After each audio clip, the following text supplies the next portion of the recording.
नमस्कार, बहुत बहुत स्वागत है। आप देख रहे हैं आईबीसी 24 मध्य प्रदेश छत्तीसगढ़ का नंबर 1 न्यूज चैनल। चौथे चरण का घमासान अब बस खत्म होने ही वाला है, क्योंकि शाम के 6 बज रहे हैं और अब सिर्फ वही लोग वक्त लाइन में लगे हुए हैं। और देखिए, इस बार मध्य प्रदेश की 8 सीटों पर मतदान हुआ है और मध्य प्रदेश वासियों ने खुलकर मतदान किया है, क्योंकि शाम 5 बजे का वोटिंग परसेंट कुछ यही बता रहा है। शाम 5 बजे तक का वोटिंग परसेंट सामने आ चुका है।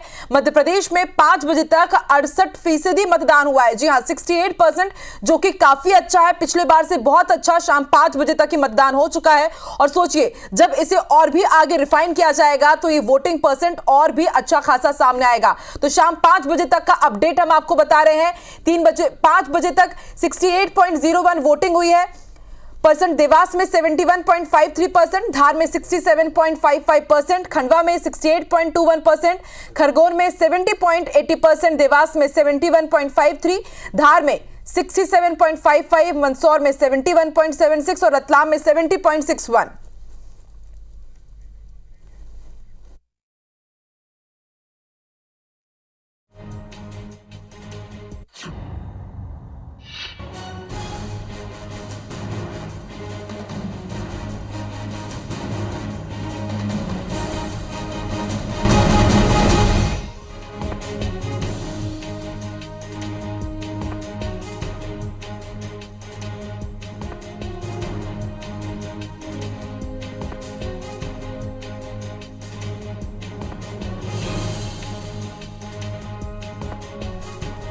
तो मध्य प्रदेश में ये आखिरी दंगल है और अब किसका मंगल होने जा रहा है। 8 सीटों पर ये 4 जून को स्पष्ट होगा। लेकिन यदि अगर बात की जाए मालवा की, महाभारत की, तो अभी ये 8 की 8 सीट बीजेपी के पास है। लेकिन रतलाम और खरगोन, ये 2 ऐसी सीटें हैं जहां पर भाजपा और कांग्रेस के बीच कांटे की टक्कर मानी जा रही है। और इस बार मध्य प्रदेश की इन 8 सीटों पर मतदाताओं ने बम्पर वोटिंग की है, क्योंकि शाम 5 बजे तक 68% से ज्यादा मतदान हुआ है। इससे आप अंदाजा लगा सकते हैं कि अब जब और ज्यादा रिफाइन होंगे यहाँ की जो वोटिंग परसेंट, यानी कि इस बार बम्पर मतदान हुआ होगा। 8 सीटों पर 5 बजे तक 68% वोटिंग हो चुकी है और अलग अलग जो हम आपको सीट्स बता रहे हैं जहां जहां पर मतदान हो रहा है, उसका भी आंकड़ा हम आप तक पहुंचा रहे हैं। 5 बजे तक 68% वोटिंग, देवास में 71 यानी कि 70% का आंकड़ा यहां अकेले पार हो चुका है देवास में। धार में 67.55%, इंदौर में सबसे कम मतदान, क्योंकि यहां पर माना ही जा रहा था, क्योंकि यहां पर इस बार कांग्रेस की तरफ से कोई प्रत्याशी नहीं था। खरगोन और मंदसौर में आप देखिए, यहां पर भी 70% का आंकड़ा पार हुआ है। रतलाम और उज्जैन में भी 70% से ज्यादा मतदान हुआ है।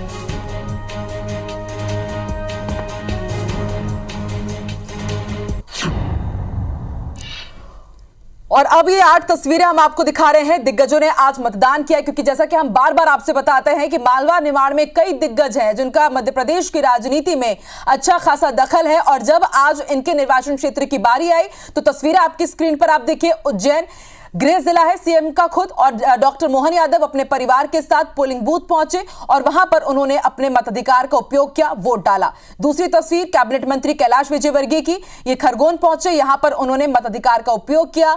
तीसरी तस्वीर जल संसाधन मंत्री तुलसीराम सिलावट की, ये इंदौर पहुंचे और सपरिवार इन्होंने भी वोट कास्ट किया है। अलीराजपुर की तस्वीर आप देख रहे हैं, यहां पर वन मंत्री नागर सिंह चौहान पहुंचे। नागर सिंह चौहान इनकी ही पत्नी, आपको बता दें, यहां पर रतलाम से प्रत्याशी हैं और नागर सिंह चौहान पूरे परिवार के साथ मतदान करने के लिए अलीराजपुर पहुंचे।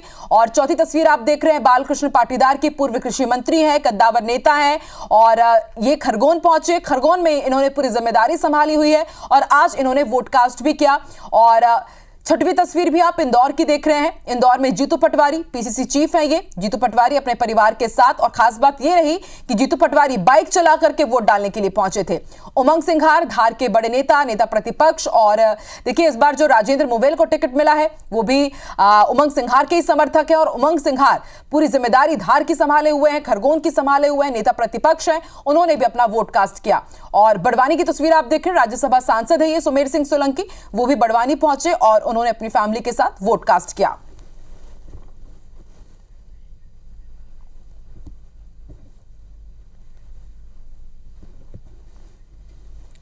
तो तो दिग्गजों ने मतदान किया है और आम जनता ने भी मतदान किया है, और कहां पर कितना वोटिंग परसेंट है, किस तरह का आज मतदाताओं में उत्साह देखने को मिला, लोग कितने उत्साहित रहे और समीकरण क्या कह रहे हैं, ये हर एक सीट का आपको पूरा हाल बताएंगे हमारे 8 संवाददाता। इस वक्त हमारे साथ लाइव जुड़ रहे हैं। हरप्रीत कौर हमारे साथ लाइव जुड़ रहे हैं मंदसौर से, रवि सिसोदिया हमारे साथ इंदौर से लाइव जुड़ चुके हैं, नवीन हमारे साथ धार से जुड़े हैं, उज्जैन से हमें जानकारी देंगे इंद्रेश चंद्रवंशी, और खरगोन से शशिकांत शर्मा हमारे साथ लाइव जुड़े हैं, अंशुल मुखाती खंडवा का हाल हमें बताएंगे, और रतलाम से विनोद वाधवा हमारे साथ जुड़े हैं। सबसे पहले रुक कर लेते हैं उज्जैन का, इंद्रेश हमारे साथ जुड़े हैं, निहारिका हमारे साथ है, हमारे साथ रवि भी है, नवीन है और हरप्रीत है। सबसे पहले रुक कर लेते हैं नवीन का। नवीन बताइए, धार का माहौल क्या कह रहा है? वोटिंग परसेंट 70% के ऊपर अभी ही पहुंच गया है, यानी कि 6 बजे तक जब और भी आंकड़े रिफाइन होंगे तब यहां पर यह समझा जा सकता है कि बंपर मतदान इस बार होगा। किस तरफ इशारा कर रहा है ये वोटिंग परसेंट, नवीन?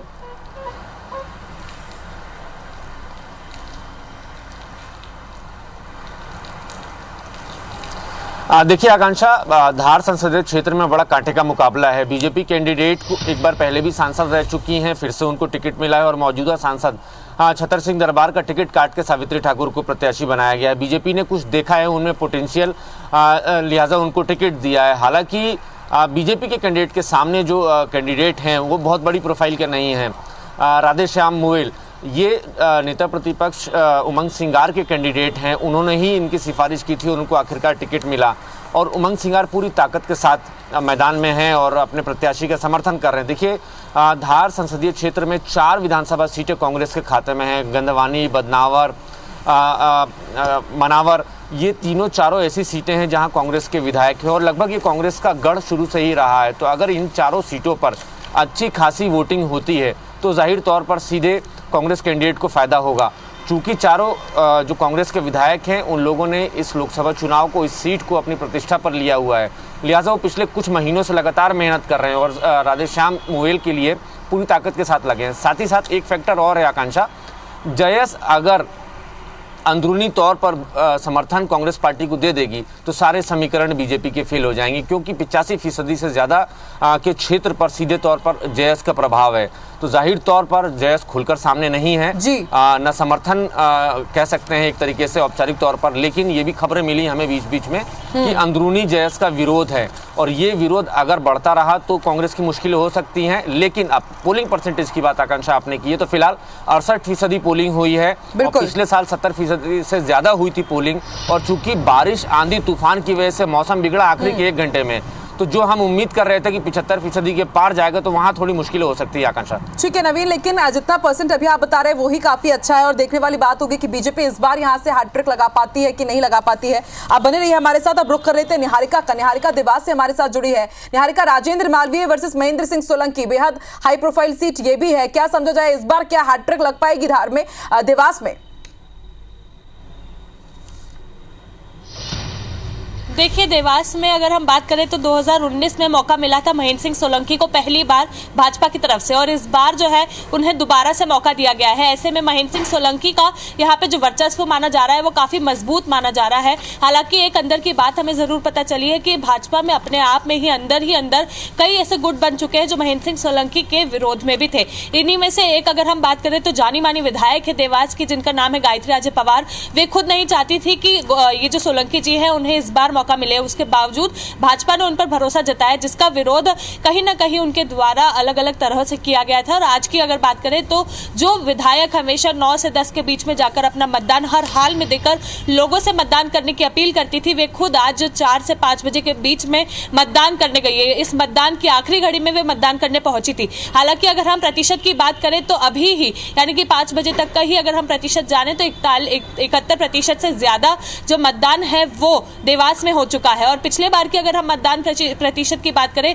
तो वो कहीं ना कहीं 79 था। तो हम देख सकते हैं कि 5 और 6 के बीच का अभी ये जो 1 घंटे का समय है, इसमें जब रिफाइन होंगे वापस से वोट, तो हो सकता है कि वोटिंग जो है पिछले बार के काफी करीब आ सकती है। हालांकि अभी ये भी माना जा रहा है कि जैसे कि देवास में आज के दिन बहुत सारे ऐसे मामले सामने आए थे जिसमें कहीं ना कहीं फर्जी वोटिंग की भी बात सामने आई थी, क्योंकि ऐसे कई बूथ पकड़े गए थे जहां पर कुछ वर्ग विशेष की महिलाओं की बिना पहचान कराए वोट वोटिंग कराई गई है, तो वो बात भी कहीं ना कहीं सामने आई थी। तो ये सारी चीजों के अंदर अभी पूरी तरह से जो है देख परख किया जाएगा और उसके बाद ही काम होगा। हालांकि अभी जो है गेट बिल्कुल महेंद्र सोलंकी को यहाँ पर मजबूत दावेदार तो माना जा रहा था निहारिका, लेकिन देखिए उनके ही खिलाफ 200 लोगों ने पत्र लिखा था, उनकी टिकट भी कटवाने की कोशिश की गई। जैसा कि आप बता रही हैं कि जो वरिष्ठ विधायक है वही अपील नहीं कर रही थी, तो शायद हो सकता है कि इसका असर वोटिंग पर्सन में भी देखने को मिले। आप बने रहिए हमारे साथ। अब रुक कर लेते हैं इंदौर का। Ravi, Indore high profile seat, पहले यहां पर माना जा रहा था कि कांटे की टक्कर होगी, लेकिन अब भाजपा वर्सेस नोटा हो गया और शायद इंदौर को हमेशा याद किया जाएगा इस लोकसभा चुनाव के लिए कि इतनी मायूसी और इतना अंडररेटेड चुनाव यहां पर कभी नहीं हुआ और इसका असर वोटिंग पर्सन में भी देखने को मिल रहा है। सबसे कम इंदौर में ही वोट हुआ है।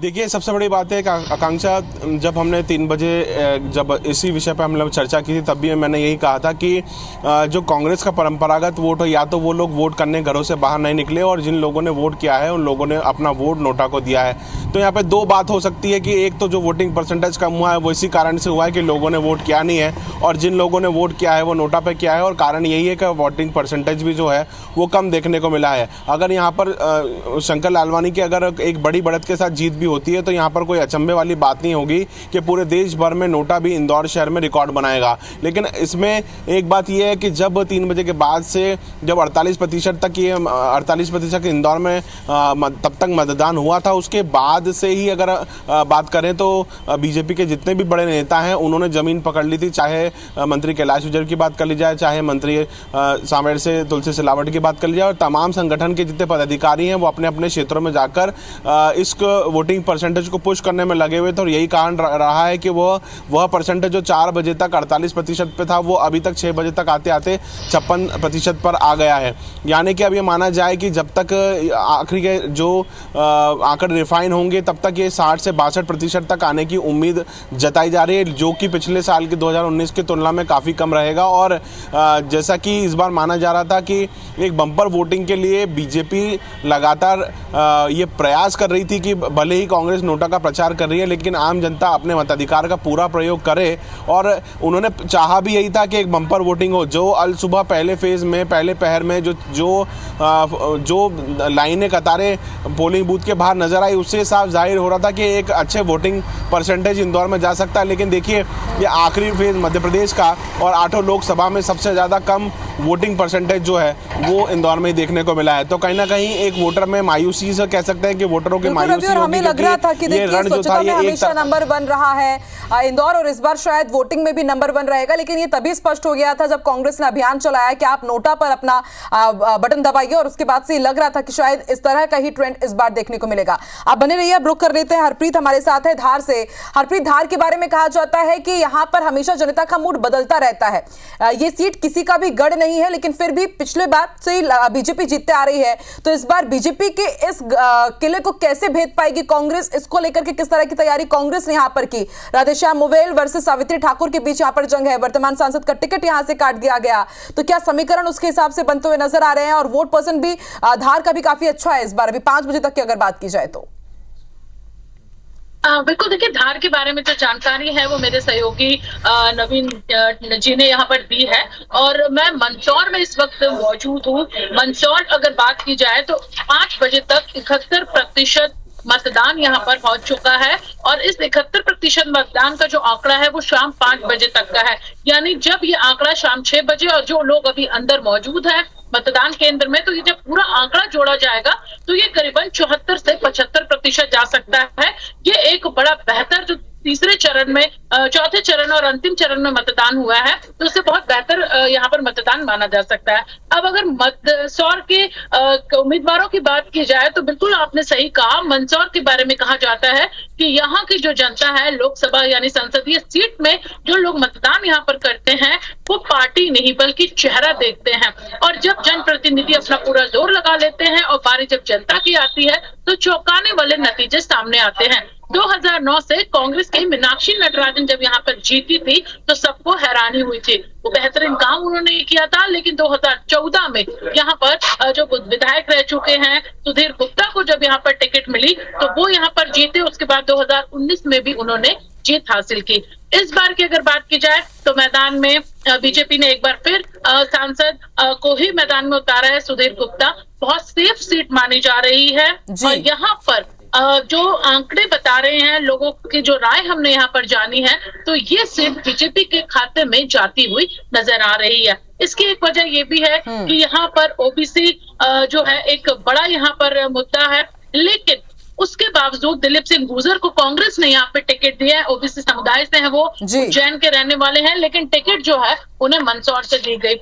हालांकि आज वो मीडिया के सामने आए नहीं। नागदा में भले ही उन्होंने मतदान किया, थोड़ी देर बाद वो मंदसौर पहुंचे, लेकिन मीडिया के सामने नहीं आए। तो कहीं ना कहीं ये माना जा सकता है। हरप्रीत, और लगातार भाजपा ये बात भी उठाती आई है कि दिलीप सिंह गुर्जर बाहरी है, उज्जैन से ताल्लुक रखते हैं, मंदसौर से उन्हें टिकट दिया गया, तो शायद इसका खामियाजा उन्हें भुगतना पड़े। हालांकि हमें इंतजार करना होगा, 4 जून का स्पष्ट नतीजे उस दिन आएंगे। बहुत बहुत शुक्रिया आप चारों का ही पूरी जानकारी हम तक पहुंचाने के लिए। चौथे चरण का घमासान थम चुका है और इस वक्त अब सिर्फ वही मतदान कर रहे हैं जो लाइन में लगे हुए थे, 6 बजे तक मतदान केंद्र तक पहुंच गए थे। और वोटिंग पर्सन क्या कह रहा है, समीकरण क्या कह रहे हैं, हर एक सीट पर हमारे संवाददाता हर एक रिपोर्ट आप तक पहुंचा रहे हैं, पूरा एनालिसिस। इस वक्त और 4 संवाददाता हमारे साथ जुड़ चुके हैं। खंडवा से अंशुल मुकाती हमारे साथ जुड़ चुके हैं, शशिकांत शर्मा हमारे साथ खरगोन से जुड़े हैं और उज्जैन से इंद्रेश भी हमारे साथ जुड़ चुके हैं। सबसे पहले रुक कर लेते हैं खंडवा का। खंडवा में अंशुल, इस बार अब तक 68% मतदान हो चुका है 5 बजे तक, और गुर्जर वर्सेस गुर्जर की यहां पर जो जंग है बेहद दिलचस्प है। नरेंद्र पटेल वर्सेस ज्ञानेश्वर पाटिल, गुर्जरों का वर्चस्व भी यहां पर रहता है। समीकरण क्या कह रहे हैं और 68% वोट परसेंट क्या कह रहा है, अंशुल समझाइए, दर्शकों को बताइए।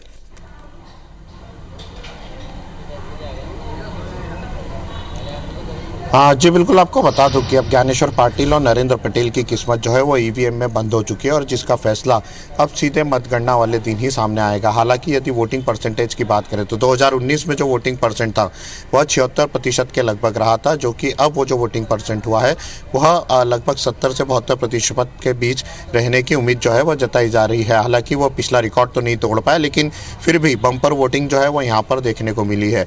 दोनों ही दल जो है, दोनों ही दलों के द्वारा यहाँ पर जो आजमाइश है पूरी कर ली गई थी। ज्ञानेश्वर पाटिल जो है वो मौजूदा सांसद है, इससे पहले भी जो उपचुनाव हुए थे नंद कुमार सिंह चौहान की जगह वो सांसद बने थे बीजेपी से, और उसके बाद एक बार फिर से पार्टी ने उन्हें यहाँ से मौका दिया था और वो मौके को देखते हुए यहाँ से उन्हें वापस से मैदान में उतारा था। उनके समर्थन में यहाँ पर सीएम मोहन यादव भी पहुंचे थे, प्रदेश अध्यक्ष विष्णुदत्त शर्मा भी पहुंचे थे और शिवराज सिंह चौहान ने भी यहाँ पर चुनाव प्रचार जो है किया था। यानी कि बीजेपी ने अपनी पूरी ताकत जो है वो यहाँ पर खंडवा सीट को जीतने के लिए यहाँ पर लगाई थी। नरेंद्र पटेल पूरे चुनाव में जरूर थोड़े अकेले से दिखाई दिए थे, कोई बड़े नेता जो है वो यहाँ पर नहीं पहुंचे थे, लेकिन फिर भी नरेंद्र पटेल के समर्थन में जीतू पटवारी और प्रदेश के जो अन्य नेता है वो यहाँ पर पहुंचे थे और उनके द्वारा प्रचार किया गया था। हालांकि नरेंद्र पटेल शुरू से कह रहे थे कि उनकी जीत जो है वो निश्चित है। बड़े नेता वहाँ पर चुनाव प्रचार कर रहे हैं जहाँ पर की चुनौती है, यहाँ पर उनके सामने किसी प्रकार की चुनौती नहीं है, इसलिए बड़े नेता जो है वो यहाँ पर नहीं पहुँच रहे और यही कारण है कि नरेंद्र पटेल पूरे चुनाव में यहाँ पर घूमते हुए दिखाई दिए। हालांकि कांग्रेस का गढ़ किसी समय खंडवा को माना जाता था। अरुण यादव जो है वो भी यहाँ से चुनाव जीत चुके थे। उसके बाद नंद कुमार सिंह चौहान ने उनसे ये सीट जो है छीनी थी और 2 बार लगातार वे सांसद भी बने। उनका जब निधन हुआ उसके बाद उपचुनाव हुआ और उसमें तीसरी बार बीजेपी ने जीत जो है हासिल की और ज्ञानेश्वर पाटिल जो है वो यहाँ से सांसद बने। तो कहीं ना कहीं जो दोनों दल हैं, बीजेपी हो या कांग्रेस, दोनों के कैंडिडेट जो हैं उन्होंने अपनी जोर आजमाइश तो की थी, लेकिन जो वोटिंग परसेंट हुआ है अब उसके बाद रिजल्ट क्या आता है यह 4 जून को ही पता चल पाएगा। अभी बिल्कुल अंशुल, और देखिए 15 साल से बीजेपी काबिज है, ऐसे में माना जा रहा है कि शायद एंटी इनकम्बेंसी फैक्टर भी यहाँ पर काम कर सकता है और सबको हैरान करते हुए पोरला खरते को यहाँ से टिकट दिया गया। क्या पता आदिवासियों के अधिकार के लिए वो लड़ते आए हैं और आदिवासी इस बार उन पर भरोसा जताए। 4 जून को नतीजे स्पष्ट हो ही जाएंगे। रतलाम से नासिर गौरी भी हमारे साथ जुड़ चुके हैं, लेकिन उससे पहले उज्जैन का रुख करते हैं। इंद्रेश, देखिए उज्जैन हाई प्रोफाइल सीट, क्योंकि खुद सीएम डॉक्टर मोहन यादव यहां से ताल्लुक रखते हैं, और महेश परमार वर्सेस अनिल फिरोजिया, किसका पलड़ा कितना भारी और वोटिंग पर्सन क्या कह रहा है? जी बिल्कुल बताना चाहूंगा कि 5 बजे के जो वोटिंग आंकड़े निकल के आए हैं उसमें 70% के लगभग उज्जैन लोकसभा क्षेत्र में वोटिंग हुई है, और जिसमें यदि हम बात करें तो सबसे कम वोटिंग जो है मुख्यमंत्री के विधानसभा में हुई है। यहाँ पे अभी देखा जाए तो सबसे कम वोटिंग का आंकड़ा जो है 74.38 आया है, जो कि एक उज्जैन दक्षिण में हुआ है। और देखा जाए तो ये मध्य प्रदेश के मुखिया की विधानसभा है और आज सुबह इसी विधानसभा क्षेत्र में मुख्यमंत्री डॉक्टर मोहन यादव ने मतदान किया था और उनका ये अथक प्रयास रहा था कि अधिक से अधिक मतदान हो, लेकिन यहाँ देखने में आ रहा है कि उज्जैन आलूट संसदीय क्षेत्र में सबसे कम मतदान जो है मुख्यमंत्री की विधानसभा में हुआ है। और वहीं बात करें सबसे अधिक मतदान की तो घटिया अभी तक पिछड़ा चले आ रहा था, जहां पे अभी 3 बजे तक के आंकड़े देखे जाए तो वहां पे 45.73 के लगभग का आंकड़ा मतदान का सामने आ रहा था। लेकिन अभी देखा जाए तो सबसे अधिक जो बढ़त है वो घटिया विधानसभा ने मतदान को लेकर बनाई है। वही ये जो आंकड़े हैं ये 5 बजे के हैं। अभी देखा जाए तो देखिए 6 बजे तक मतदान होना है। 6 बजे के तक जो मतदान होना है उसके जो आंकड़े निकल के सामने आते हैं, पिछली बार यदि हम मतदान के आंकड़ों की बात करें तो 75.35 लोकसभा क्षेत्र में जो है मतदान हुआ था पिछली बार, और इस बार देखा जाए तो इसी के आसपास जो मतदान होने की संभावना है। वही बात करें कांग्रेस और बीजेपी के प्रत्याशियों को लेकर तो अनिल फिरोजिया ने जो है भाजपा की ओर से सांसद प्रत्याशी है, लेकिन उनके लिए बड़े बड़े दिग्गज जो है मैदान में, चाहे वो उसमें शिवराज सिंह चौहान हो, डॉक्टर मोहन यादव मुख्यमंत्री के तौर पर हो या अन्य बड़े नेता हो, इसके बावजूद भी देखा जाए तो महेश परमार जो है उन्होंने काफी टक्कर दी है। और देखा जाए तो पिछली बार अनिल फिरोजिया 3,64,000 मतों से विजयी हुए थे, और इस बार शायद हो सकता है कि चुनाव इसलिए भी दिलचस्प है क्योंकि महेश परमार इससे पहले अनिल फिरोजिया को विधानसभा चुनाव में हरा चुके हैं और इसलिए अपनी जीत को लेकर के वो काफी कॉन्फिडेंट भी नजर आए। 4 जून को साफ हो जाएगा कि कितने मार्जिन से कौन किसे हरा रहा है। अब रुक कर लेते हैं खरगोन का। शशिकांत शर्मा हमारे साथ जुड़े हुए हैं। शशिकांत, बीजेपी का दबदबा रहा है हमेशा से खरगोन सीट पर, लेकिन एंटी इंकम्बेंसी फैक्टर क्या है इस बार यहाँ पर बीजेपी पर भारी पड़ेगी? मतदाताओं का रुझान क्या कह रहा है? वोटिंग परसेंट के बारे में भी बताइए। जी मैं बता दूं, आज जो है चौथे चरण में 13 मई को यहाँ पर खरगोन लोकसभा के चुनाव हुए थे। उसमें सुबह 7 बजे से शाम को 6 बजे तक मतदान हुआ था। उसमें लगभग जो है अब मतदान समाप्त हो चुका है और करीब 5 बजे की अगर बात की जाए तो 70% जो है मतदान हुआ था। और 2019 की अगर बात की जाए तो यहाँ पर 78 मतलब 78% जो है खरगोन लोकसभा में मतदान हुआ था। लेकिन ये जो है आंकड़े अभी और भी बढ़ सकते हैं क्योंकि लगातार जो है कई इलाकों में अभी भी वोटिंग जारी है, जिनको टोकन दिए गए हैं, कई मतदान केंद्रों पर टोकन दिए गए हैं। खासकर जो है यहाँ पर 5 आदिवासी इसमें विधानसभा इसमें आती है, वहां पर भी बम्पर वोटिंग हुई है। और खरगोन लोकसभा क्षेत्र में अगर बात की जाए तो यहाँ पर मुख्य मुकाबला बीजेपी के गजन सिंह पटेल जो वर्तमान में बीजेपी के सांसद है और कांग्रेस के पोरलाल खरते के बीच में है। जबकि 5 जो कुल मिलाकर अगर देखा जाए तो यहाँ पर 5 उम्मीदवार जो है मैदान में थे। और हमारे साथ में यहाँ भाजपा के कार्यकर्ता जो उत्साहित यहाँ पर नजर आ रहे हैं। बम्पर वोटिंग हुई है, क्या कहना है यहाँ पर? आज सुबह से ही मोदी जी के समर्थन में हमारे मतदाताओं में बहुत ज्यादा उत्साह देखा गया और हम पिछली बार से भी ज्यादा ऐतिहासिक जीत की ओर बढ़ रहे हैं। और हमारे खरगोन के सभी कार्यकर्ताओं में बहुत ज्यादा उत्साह है। बिल्कुल, कार्यकर्ता उत्साहित है और खरगोन के मतदाता भी आज उत्साहित नजर आए हैं शशिकांत, और ये कहीं ना कहीं वोटिंग पर्सन में भी नजर आ रहा है। ट्रेंड यही बयां कर रहा है। रतलाम का रुख कर लेते हैं। सबसे हाई प्रोफाइल सीट रही कांतिलाल भूरिया वर्सेस अनिता नागर सिंह चौहान। बहुत बड़ी चुनौती है यहाँ पर कांतिलाल भूरिया के सामने कि क्या इस बार वो बीजेपी के गढ़ में सेंध लगा पाएंगे? नासिर, मतदाताओं का रुझान किस तरफ इशारा कर रहा है? वो वोटिंग पर्सन काफी अच्छा रहा है रतलाम का। नासिर, देखिए रतलाम की खासकर बात की जाए, रतलाम लोकसभा सीट पर जो शहरी इलाका है वहां पर कहीं ना कहीं बीजेपी अब बहुत ज्यादा आगे, क्योंकि अल सुबह से हम बात कर रहे हैं और उसमें बीजेपी बहुत ज्यादा आगे है। लेकिन अगर हम बात की जाए जो बाकी जो विधानसभा है ग्रामीण एरिया की और झाबुआ की बात की जाए तो वहां पर कांग्रेस का दबदबा है। वहीं से हम देखा जाए पिछली बार का भी आंकड़ा देखें तो वहां से कांग्रेस को बढ़त मिलती है और पहले से ये चीजें शायद मान चुके थे तो उन्होंने ज्यादा फोकस रतलाम में नहीं किया। लेकिन जो कांग्रेस बीजेपी ने जिस तरह से अपने चुनाव को बांट दिया था, बड़े बड़े जो सीनियर नेता थे, चाहे शिवराज सिंह चौहान हो चाहे डॉक्टर मोहन यादव हो, वो लगातार यहाँ पर कैंप किए हुए थे, लगातार उनके चुनावी सभाएं रोड शो हो रहे थे। तो कहीं ना कहीं बीजेपी के पक्ष में ज्यादा माहौल है नजर आता है। लेकिन बात की जाए सीट की तो ये जो सीट है वो आदिवासी बाहुल्य सीट है और कहीं ना कहीं 50% जो आबादी आदिवासियों की है वही जीत और हार तय करती है। लेकिन इस बार का मुकाबला बेहद कांटे का है क्योंकि वाकई नासिर आदिवासी बाहुल्य इलाके पर वर्चस्व की जंग है और देखना दिलचस्प होगा कि क्या कांग्रेसियों के गढ़ में एक बार फिर से कमल खिल पाएगा या बार बार जो कांतिलाल भूरिया यहाँ से हार रहे हैं उनके हार पर अब यहाँ पर रोक भी लग पाएगी। इस बार अनिता नागर सिंह चौहान को क्या वो हरा पाते हैं? 4 जून को नतीजे स्पष्ट हो ही जाएंगे। आप चारों का बहुत बहुत शुक्रिया हर एक समीकरण एनालिसिस हम तक पहुंचाने के लिए, हमें समझाने के लिए। तो मध्य प्रदेश में आखिरी दंगल है, नतीजे किसका मंगल करेंगे? 4 जून को सबसे पहले सबसे तेज सबसे सटीक नतीजे आप तक हम पहुंचाएंगे, जैसा कि हर एक अपडेट हमने आप तक पहुंचाया है चौथे चरण के घमासान में। फिलहाल इतना ही, लेकिन देश और दुनिया की तमाम बड़ी खबरों के लिए आप देखते रहिए IBC 24। नमस्कार।